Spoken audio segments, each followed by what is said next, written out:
Oh, and welcome to the True Crime Lounge. My name is Breezy, and here we talk murder and crime. Yes, they are two of the very same thing. However, we do true crime as well. So we don't just talk about murder. I don't mind it as much though. Anyway, I do have this is the podcast to my YouTube channel.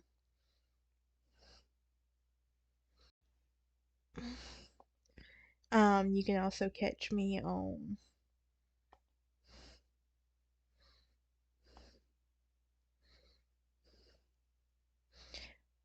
Facebook, Instagram, and Twitter as well. So, before we get started, I just want to get those out of the way. I also have a merch shop and a Patreon you can go and check out as well. There we are. Alright.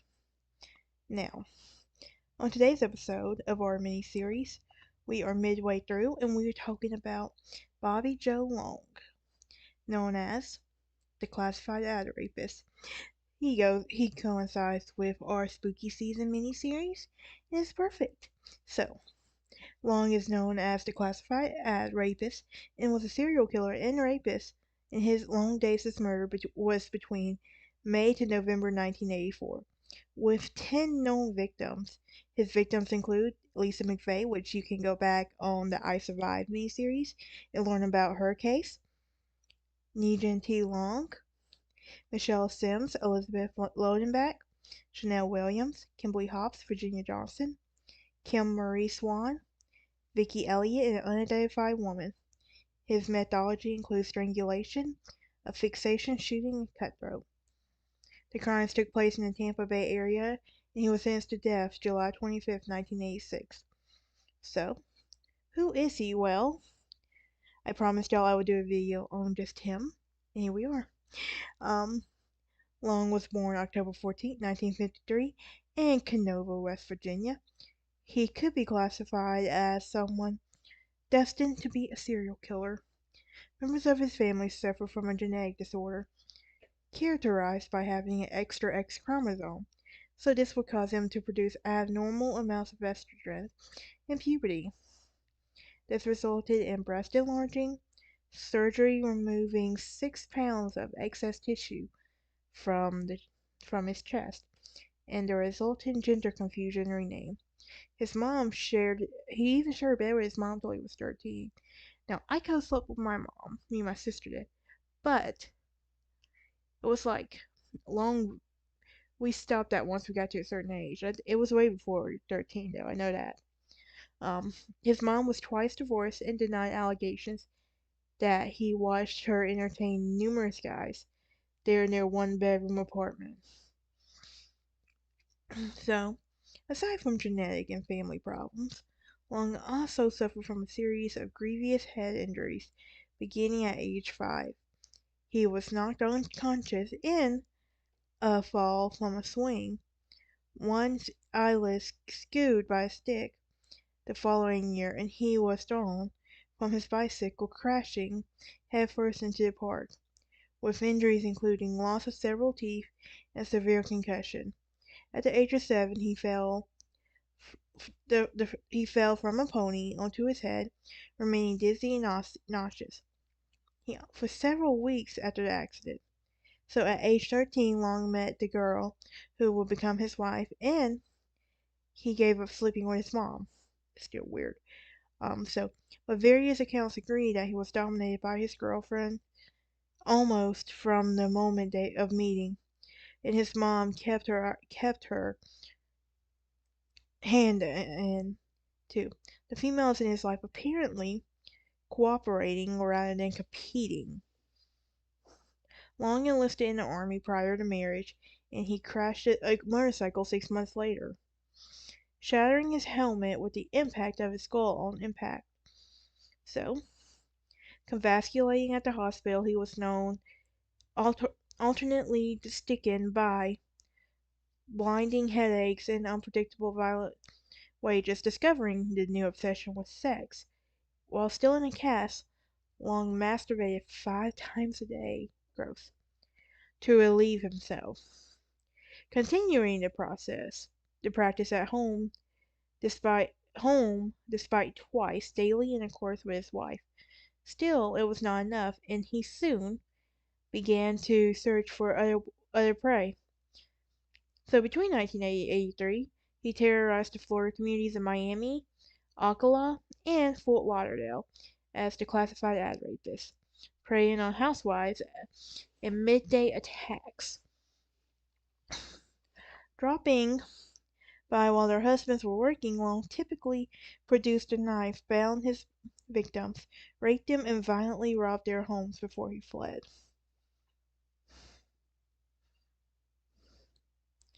Um,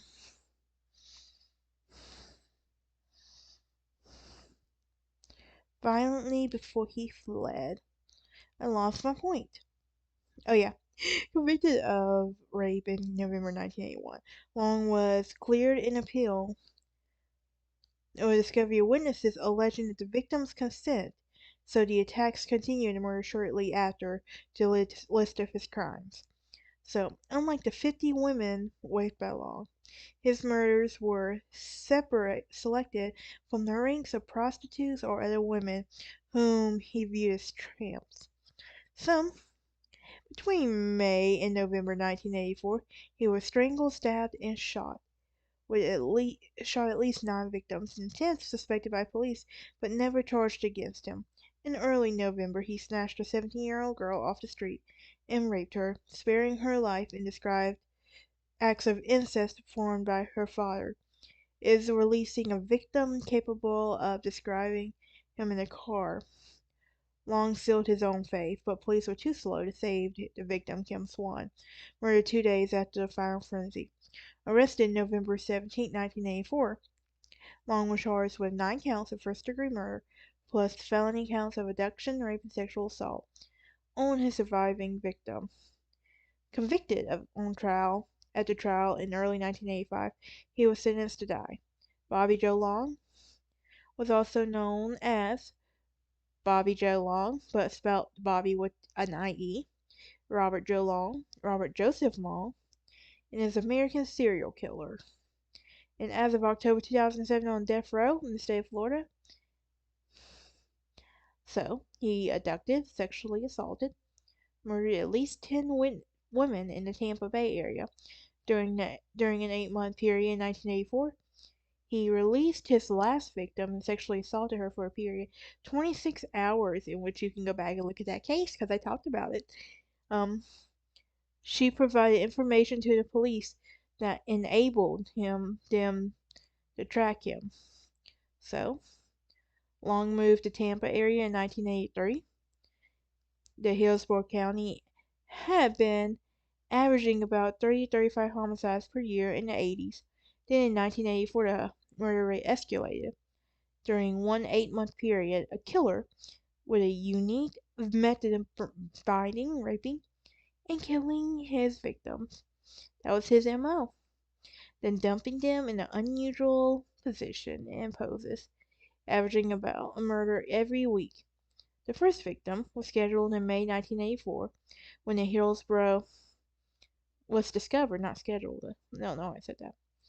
County Sheriff's Department was called to a crime scene when they saw a body of a nude woman found there. This began an intensive investigation of abduction, rape, and murder of at least 10 women in 3 counties in the Tampa Bay area, involving personnel from HCSO, the FBI, and Tampa Police Department, the Pasco County Sheriff's Department, and the Florida Department of Law Enforcement. The bodies were unusually long after the bodies in a state of decomposition dumped near a rural roadside, dragged into the woods. So, by 1984, Long, did on probation for the assault, began driving around the areas known for prostitution and shoddy bars when women were found there, trolling his victims. He claimed his victims approached him. And when they persuaded him in the credit car, he took them to his apartment. He then bound the victims with rope, literature collars, and fashioned using a variety of rope knots. Later confessing that he derived his sadistic pleasure from the abduction, rape, and brutal murder of his victims. Some of his Some he strangled, others that he cut throats and bludgeoned to death. The bodies were in a unique position, or displayed, for example, with legs splayed 5 feet at odd angles. Of Long's 10 known victims, 5 were identified as prostitutes, 2 exotic dancers, 1 was a factory worker, 1 was a student, and 1 was an unknown occupation. So, at the time of his capture, Long was wanted by 3 jurisdictions in the Tampa Bay area, who collected forensics evidence, including clothing and carpet fibers, semen, literature marks, and rope knots. Long was arrested on November 16, 1984, and charged with sexual battery, kidnapping of Lisa McVeigh. Long signed a formal Miranda waiver and consented to questioning as the detectives procured a confession for the McVeigh case. Their questioning focusing on a series of unsolved sexual battery homicides pending in the area. As the detectives began questioning Long about the murders, he replied, "I'd rather not answer that." The detectives continued interrogation and landed on Long's photographs of various murder victims. At this point, the complexion of the things have changed. Since you came back into the room, I think I need an attorney. No attorney was provided, and Long eventually confessed to the murders of the Hillsborough County and 1 murder in Pasco County. Fiber evidence and analysis by the FBI linked Long's vehicle to most of his victims. So, the HCSA, the HC, the Hillsborough County State's Attorney's Office confronted Long with the evidence that State's Attorney and the Public Defender of Hillsborough County reached a plea bargain for 8 of the homicides and abduction and rape of Lisa McVeigh. Long pleaded guilty on September 24, 1985 to all the crimes, receiving 26 life sentences without possibility of parole, with 24 concurrent and 2 to run consecutively to the first 24, and 7 life sentences with the possibility of parole after 25 years. In addition, the state retained the option to seek the death penalty for the murder of Michelle Simms. In July 1986, the penalty phase of Michelle Simms' trial was held in Tampa. It lasted 1 week and received extensive media coverage. Long was found and was sentenced to die in a Florida electric chair. Although Long confessed to raping and killing women, his confession was thrown out. His trial proceeded straight to the penalty phase, which was possible in the 1980s. In the early 1983, he received the death penalty, and Long was convicted and appealed of his first-degree murder conviction of his death sentence committed in Hillsborough County. Long appealed his first-degree murder conviction and sentence of death of Virginia Johnson. On appeal from the Circuit Court in for Pasco County, in which Long's death sentence was vacated, his conviction reversed, and his case remanded to the trial court, with direction to enter an order of acquittal for the murder of Virginia Johnson.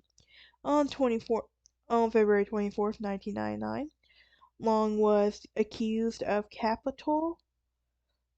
Collateral Regional Collateral Region Council of revealing its private letters in books and authors, violating attorney-client privilege. He was also accused as agent agency of running a death pool, and the dates inmates would be executed and asked the agency to remove them from the case. An investigation concluded that the allegations were unfounded. Long's petition for a writ of mandamus to require Bob Dingler, the public defender for the Sixth Judicial Circuit, to relinquish possession and control over the state v. Long was denied. According to the Florida Department of Corrections, Long has one 5-year sentence, 4 99-year sentences, 28 life sentences, and one death sentence. So, on May 13, 1984, the Hillsborough County Sheriff's Department, HCSO, responded to the scene of a homicide in southern Hillsborough County where the body of a nude female had been discovered, and this was the beginning of the intensive 8-month investigation into the abduction, rape, and murder of at least 10 women in 3 jurisdictions in the Tampa Bay area. This investigation would ultimately involve personnel from the HCSO, the FBI, and all of that. The first body, nude and veiled, of a young Oriental female was discovered by young boys late in the afternoon in a remote area in Hillsborough County.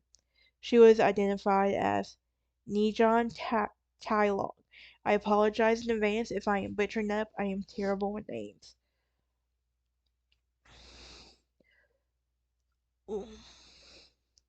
She had been dead for approximately 48 to 72 hours, and she was lying face down with her hands tied in a rope of fabric. A rope was observed around her neck, which had a leash extension approximately 14 inches long. It was noted that the ropes around the wrist and neck were followed under the victim's face as well. So, the county had been averaging about 30-35 homicides per year, and with some victims have been bound and even bound to manner. Prior to her death, the HCSO had completed a difficult homicide investigation in which the forensic work had been done by FBI laboratory. The close cooperation of the HCSO and the FBI laboratory resulted in a successful conclusion of the case and the victims of individuals who had committed a murder. Thus, the decision was made to fly the evidence of Long to the FBI laboratory in D.C. and accompanied by an HCSO homicide detective. The hairs that were removed from the evidence were examined and found either by victim's hair, unsuitable for comparison. The serology examination was negative due to a composition of the body, and the knots of the ropes were examined and identified. These knots were extremely common and not unique to any profession or occupation. The tire ties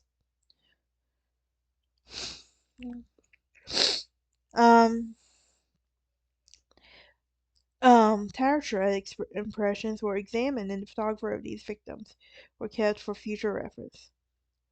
The fibers were removed from the items, and they were also examined, and this evidence was provided for the most important step.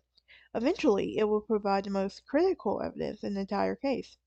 The equipment for the fibers examination consisted of a stereoscopic microscope, a companion microscope, a polarized light microscope, a microscopic photometer, a melting point apparatus, and eventually an inflared spectator. So,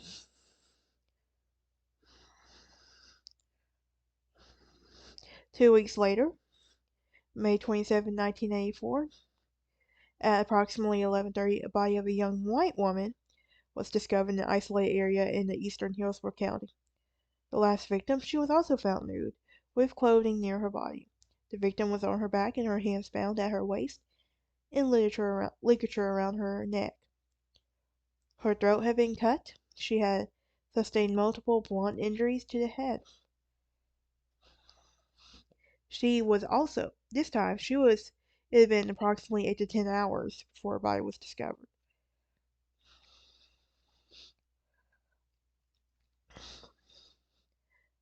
The previous night was the previous night with two white males near Kennedy Boulevard.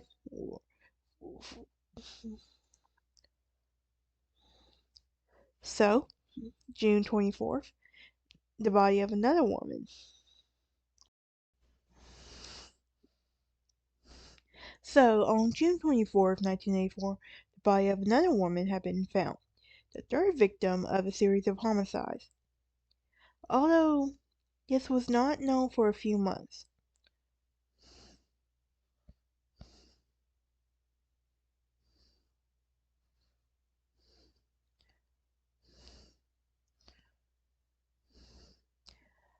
She was later identified as Karen Beth Dinsford, a 28-year-old cocaine user and prostitute. She had been working in the area in Nebraska and Hillsborough Avenue and was last seen the morning of October 14, 1984.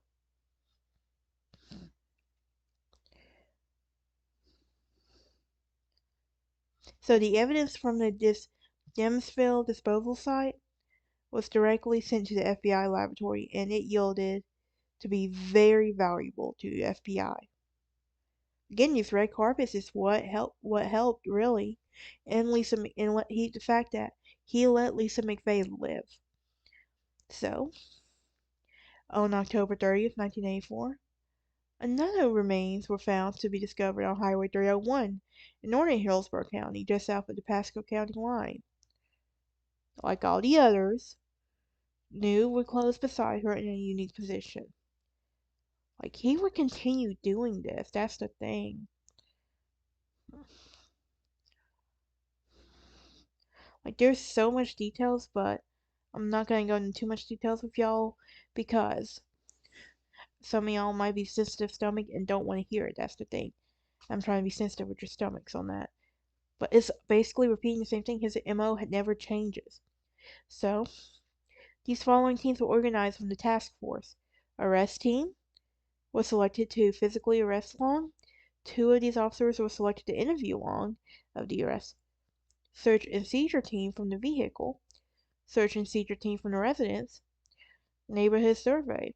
All the task force were assigned location to signal the effective arrest that was given. By the time Long was leaving the movie theater, as Long walked out of the theater, he was then arrested. The arrest only occurred 36 hours after the task force was formed.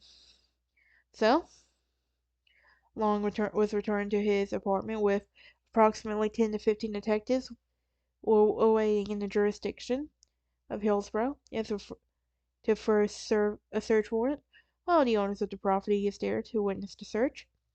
In the case, the embarrassed Long refused to exit the police's vehicle and witness the search. Long was then taken to HCSO operations, sent for interrogations. The interview began. The officers and consulted the FBI agents as well who prepared the criminal's personality profile. The agent advised that the suspect would likely cooperate if the officers displayed both the authority and a thorough knowledge of the case. The officers opened the interview carefully by talking about the McVeigh rape abduction and suspect confessed to the McVeigh case. Then detectives began going to other homicides. Long denied any involvement in the homicides initially. Meanwhile, his vehicle had been brought to the sheriff's office where it was being searched. The vehicle was found to have the Vogue tire and the Goodyear Viva fire, all in which the white veil inverted. Like, I could go on and tell you guys this, but if you go back and watch the Lisa McVeigh, you will see I talk everything about this and it's just repeating myself on this.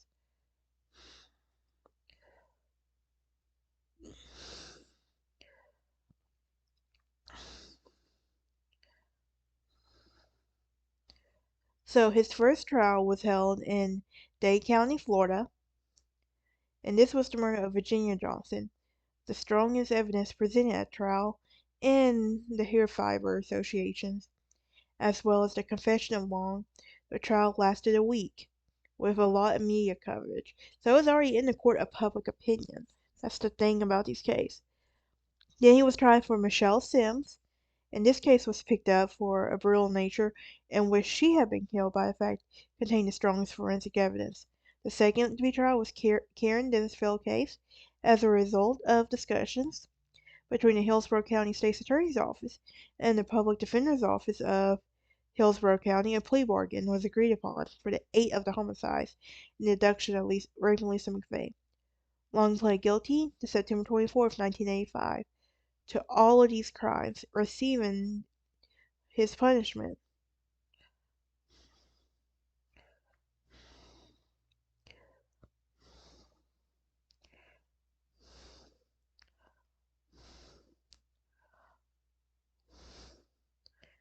But this was a seriously messed up guy. He killed these women. He would tell McVeigh to get back at his mom. Like, that's just sick right there. Alright, y'all, that's it for today's episode. I will see y'all next time. Y'all have a spooky holiday.